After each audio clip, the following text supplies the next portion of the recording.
మా సోదరుడికి వేసినటువంటి కటౌట్లో నలుగురు కనపడ్డారు. వాళ్ళు ఇజ్రాయెల్ సైనికుల మోజాద్దులా కనపడుతున్నారు. ఇక్కడ చూస్తుంటే వీళ్ళందరినీ పాకిస్తాన్ పేరు చెప్తేనే చెలరేగిపోయే పఠాన దళంలో ఉన్నారు. సోదరులారా, చాలా ఉత్సాహంగా ఉంది.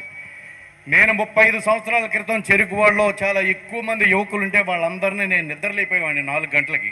వాళ్ళని 4 గంటలకి నేను నిద్ర లేపాలంటే నేను ఎన్ని గంటలకు లేచి ఉండాలి, ఎప్పుడు శిరస్నానం చేసి ఉండాలి. వాళ్ళందరినీ పెనుగొండ తీసుకెళ్లేవాడిని. అక్కడ కంబాల ఆంజనేయులు గారు కర్ర సాధనం నేర్పేవారు. ఆ తర్వాత వాళ్ళంతా మన షటిల్ గ్రౌండ్, నానాజీ గారు షటిల్ గ్రౌండ్ ఉంటే అక్కడికి వెళ్ళేవాళ్ళం. అక్కడ మన వెంకయ్య గారు ఉండేవారు. అందరం కలిసి ఈ దేహ పరిశ్రమ చేసేవాళ్ళం. చాలా సంతోషం. 30 సంవత్సరాల క్రితం 35 సంవత్సరాలు అయింది సోదరులారా.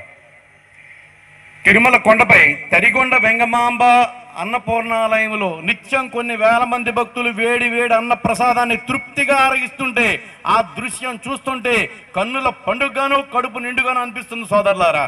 ఓం సహనాభవతు సహనోభనక్తు, కలిసి జీవిద్దాం, కలిసి భుజిద్దాం. ఇది ఉపనిషత్తుల్లోని శాంతి వచనం. సర్వే జనా సుఖినో భవంతు, ఇది వేదాల సందేశం. మనుషులంతా ఒక్కటే, ఇది గీతా నిర్దేశం. ఈ వసుదంతా ఒకే కుటుంబం అనేది లోకానికి మన దేశం చేసిన ఉపదేశం. సోదరులారా, ఈ అన్న సమారాధనలు మొట్టమొదట ఇది దానం కాదు, ఇది ఆరాధనం. అప్పట్లో బ్రహ్మనాయుడు ఆరాధనను సంకల్పించాడు.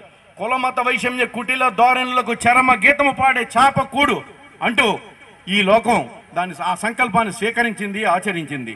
పశువులవన్నీ వేరు పాలొక్క వర్ణమవు అన్నట్టుగా పాలజాతి ఒకటి, ఇది ప్రజాకవి చెప్పింది. అందుగురించి కులాలకి వీటికి అతీతంగా ఉండాలని ఈ వన సమారాధనలు సదాచారాలను పెంచాయి, సంతోషాలను పంచాయి. సామూహిక చెలిమి మధురానుభూతులను కలియుగ జీవులకు రుచి చూపించాయి. ఏనాడో కోల్పోయిన బాల్యాలను, వాటి తాలూకు తీపి జ్ఞాపకాలను తిరగదోడే అవకాశాలను కల్పించాయి. చెట్టు నుంచి పచ్చదనాన్ని, నిప్పు నుంచి వెచ్చదనాన్ని తెచ్చుకుని సలిపొద్దులో జనం బ్రతుకు వాసన పీల్చుకునేవారు. జనమంతా అరమరికలు తెంచుకుంటూ ఆహార పదార్థాలను పంచుకుంటూ నేను అనే ఏకవచనాన్ని విస్మరించి మనం అనే బహువచనంలోకి ప్రవేశించేవారు.